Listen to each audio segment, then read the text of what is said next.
Good morning, everyone.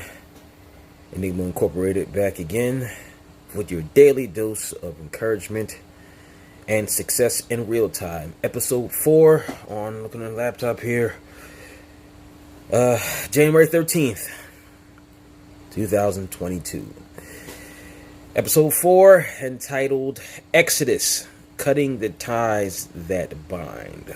And I'm not talking about the ties that are good ties. I'm talking about the bad ties that bind.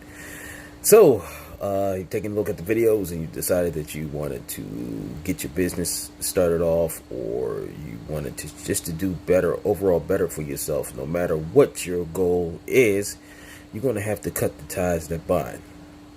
I'm sure you've heard people say this to you before, but it's actually the truth. You're going to have to get people out of your life who don't support you, point blank.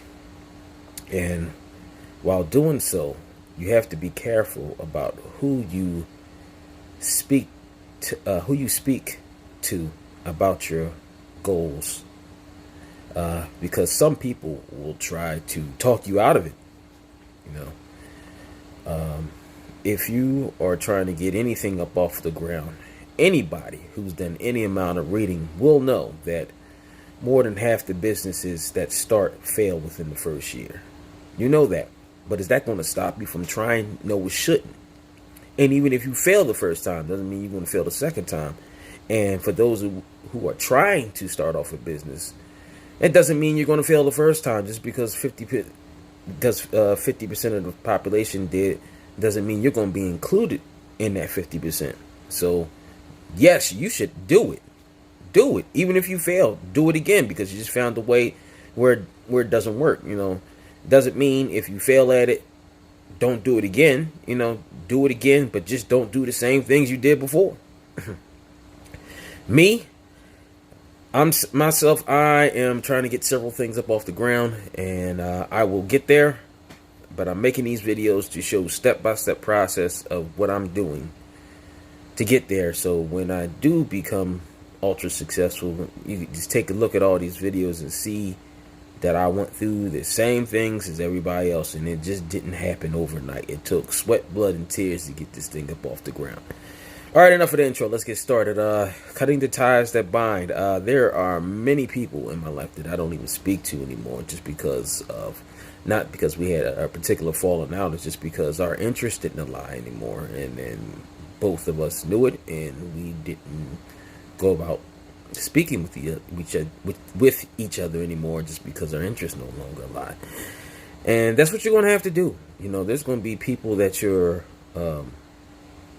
had lifelong friendships with, and if they're trying to hold you back, you definitely got to cut them off. It's one thing, they can disagree with you, but if that person, even if it's a family member, a friend, it doesn't matter how close you are to them, you're gonna have to cut them loose if they're negatively impacting what you're trying to do. If they're trying to physically talk you out of it, definitely got to cut that person loose. Now, I say that if you're the type of person that is taking risk, but at the same time that you're not risking it all. And what I mean by that is, like, you're going out here and you're doing the work that you want to do to become successful, but you're not destroying what you already have. You're not using the mortgage money or the rent money to try to get your business up off the ground. You're not using the money for the market to buy a product to put in your stores. This is under the pretense that you are making wise decisions, not foolish ones. So if you're making wise decisions and you're going about it trying to get your business off, or just trying to overall improve yourself in the correct way, and that person that you are close to is trying to impede your progress, you're definitely going to have to cut them off. Because just like the old saying goes, misery loves company. And We don't want misery to have company. Misery has to be by itself. That's all I got for this one. Look, man, like I said before, I'm only going to keep these videos 5, 6, or 7 minutes long because time is your most precious resource. I know I'm a stranger to most of you, but please hear me out. What I'm saying to you is true. Cut off that person that's no good for you, and you'll be much better off. Take care of each other. Have a good day.